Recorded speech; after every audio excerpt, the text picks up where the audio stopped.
Salut tout le monde, c'est Light et on se retrouve pour un nouveau tuto sur Viper GFX. Et aujourd'hui on va apprendre à faire de la vieille lettrine métallisée. Donc ça va être très simple. Déjà je vais vous passer toutes les données, toutes les ressources que je vais avoir dans cette vidéo en bas dans la description. On n'aurait qu'à télécharger. Bien sûr la police d'écriture n'est pas obligée d'être utilisée pour ce tutoriel, mais j'utilise cette police d'écriture pour vous montrer ce qu'on peut faire avec. Parce que je pense que c'est la police d'écriture qui est la plus complète.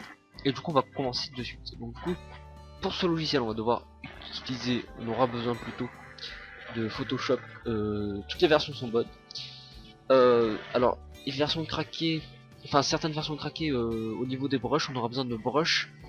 Auront des problèmes pour les télécharger, donc du coup en fait je vous ai mis aussi dans les fichiers où il y a les brushes des PNG pour avoir directement les images du brush. Donc on va décider de commencer et créer un nouveau fichier. Donc en largeur on met ce qu'on veut, en hauteur pareil. Moi je vais laisser comme ça parce que c'est la largeur de mon écran. Et du coup je vais cliquer sur OK. Donc vous pouvez faire aussi un fond d'écran avec. On va créer, donc on laisse blanc. Et on va faire un nouveau calque. Et dans ce nouveau calque on va prendre nos pots de peinture. On va changer la couleur et on va prendre une couleur un petit peu pareil. Dans le sélecteur des couleurs on va prendre une couleur à peu près pareil que le fond, un tout petit peu plus clair. Hop, voilà, cette couleur. On va cliquer. Voilà, donc là ça on va remplir. Une fois qu'on a fait ça, on va passer à l'étape suivante. On va créer un nouveau calque. On va prendre dans le sélecteur de couleurs un gris encore plus clair. Alors pas trop blanc non plus, il faut le laisser un petit peu foncé le gris. Et on va aller, on va prendre dans le petit pinceau. On va aller prendre les brushes. Donc là vous avez tous les brushes. Si ça ne s'est pas installé, vous cliquez ici. Je crois que c'est ici et normalement il y a tout qui va s'installer. Si vous le voyez pas dans le sélecteur de tous les brushes. Une fois que vous avez fait ça, vous allez utiliser les brushes que vous voulez. Alors moi je vais utiliser mes brushes à moi. Enfin les brushes qui me paraissent c'est mieux. Alors moi je vais encore un peu éclaircir. Parce qu'on voit pas trop la différence. Hop, là c'est mieux comme ça. Après vous utilisez ce que vous voulez. Hein, c'est en fonction de vos envies et de ce que vous préférez. Alors moi je vais utiliser un truc un peu comme ça. Hop. Hop, excusez-moi. Et une fois que vous avez fait ça, attendez, peut-être que je vais rajouter encore un truc. Ouais, c'est bon comme ça. Alors n'en mettez pas trop parce qu'après on verra pas trop la lettrine et c'est pas super. Du coup une fois que vous avez fait ça, vous allez créer un masque sur le calque. Alors pour créer un masque en fait c'est très simple. Vous allez donc vous sélectionnez le calque et vous allez créer un masque avec tout en bas en cliquant sur le bouton, le rectangle avec un rond au milieu. Donc, du coup ça va vous créer un carré blanc. Donc sur ce carré blanc, vérifiez bien que vous êtes sur le carré blanc. Une fois que vous avez fait ça, vous allez prendre au même niveau du pot de peinture l'outil dégradé. Donc en fait pour changer de, si vous ne savez pas ça, pour changer d'outil, quand il y a une petite flèche en bas, vous laissez cliquer ou alors vous cliquez droit et vous pouvez choisir après les sous-outils. Donc vous allez prendre l'outil dégradé. Une fois que vous avez fait ça, vous allez mettre comme dégradé noir, du noir et du blanc, donc un dégradé très simple. Une fois que vous avez fait ça, ici il y a un sélecteur de tous les formes de dégradé. Vous allez mettre dégradé radial, donc c'est celui où il y a le rond au milieu. Une fois que vous avez fait ça, vous allez vous mettre à peu près au milieu. Vous allez tirer vers le côté, donc vers le coin plutôt, et vous allez faire ça. Donc en fait c'est pour donner un effet, alors vous pouvez augmenter à chaque fois. Voilà. Bon, ça me paraît bien. Hop, on va agrandir, ouais, c'est bien comme ça, moi ça me paraît bien. Donc en fait ça va faire lumineux au milieu et sur les côtés ça va faire plus sombre. Parce qu'on verra, vous verrez pourquoi à la fin de la vidéo. Une fois que vous avez fait ça, vous allez créer encore un nouveau calque. Et dans ce nouveau calque, vous allez... Non, je crois qu'on n'a même pas besoin de créer un nouveau calque. Vous avez tout simplement à faire le texte. Donc pour créer le texte, vous cliquez une fois. Ne surtout pas créer un bloc de texte, ça sera embêtant pour après. Vous allez marquer tout simplement ce que vous voulez. Vous marquez votre pseudo. Moi j'ai marqué Light parce que c'est mon pseudo. Et après vous faites ce que vous voulez. Vraiment c'est un tuto modifié comme bon vous semble.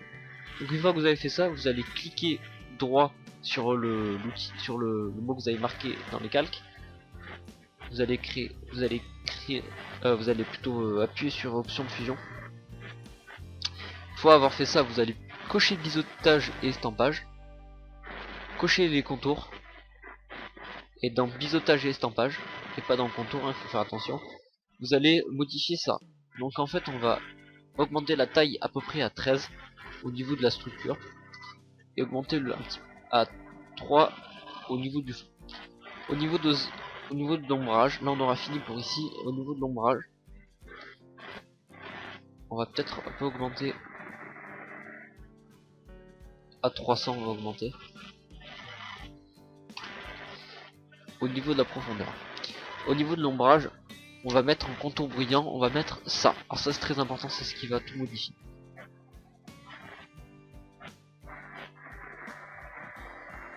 Voilà, vous allez modifier un petit peu, vous allez mettre à 125. Je pense que c'est mieux. Voilà. Une fois que vous avez fait ça, c'est tout. Et là on aura fini pour ici. Donc si vous pouvez pas, vous mettez, si vous n'arrivez pas à suivre, mettez sur pause et faites pareil. Là pour l'instant vous êtes obligé si vous voulez faire cet effet métallisé. Donc après on va dans contour et là on laisse contour normal et on fait lisser. Ça change beaucoup en fait, tout simplement la modification en fait de l'ombrage. Donc après on va dans contour, dans l'autre contour, pas celui qui est sous le biseautage. Et là on va modifier la taille, on va laisser la taille et on va mettre position intérieure. Ce qui va mettre à l'intérieur, ça va être très joli, vous allez voir. On va faire type de remplissage, dégradé. Enfin, dégradé.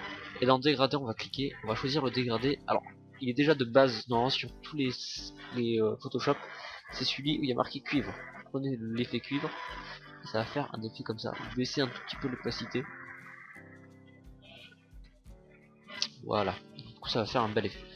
Une fois que vous avez fait ça, vous allez dans ombre interne. Alors moi je le mettrai pas parce que c'est pas vraiment intéressant et ça rajoute pas grand chose.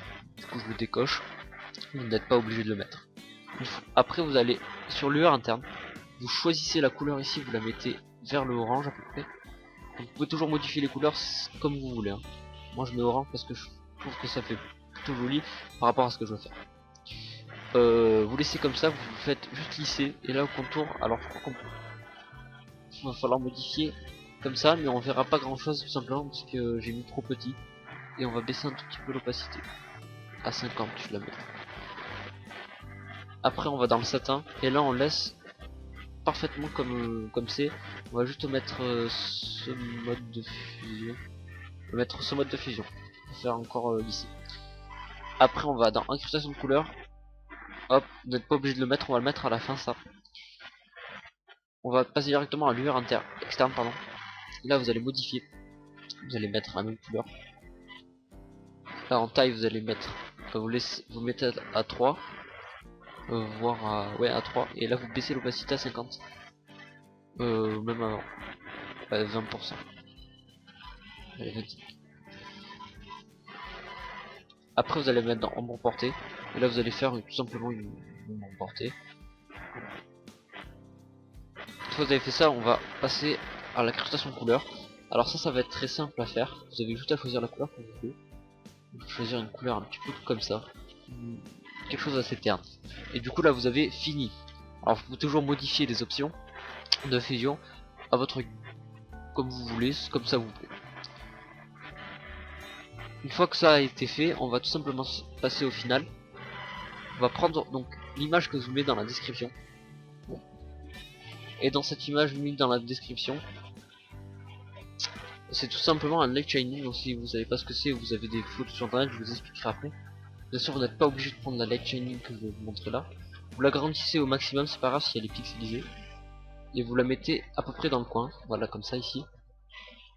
Et par rapport à ce coin, vous allez tout simplement faire là où il y a marqué normal dans les modes de fusion, vous cliquez une fois et vous mettez superposition. Ça fait un effet lumineux. Pour baisser la luminosité, parce que je trouve qu'elle est trop forte, je vais baisser l'opacité. Ça va tout simplement baisser la luminosité de l'image. Donc voilà, donc ça va faire un très bel effet, ça fait comme si la lumière reflétée. Bien sûr vous pouvez toujours trouver des meilleures photos sur internet, celle-là elle est pas super.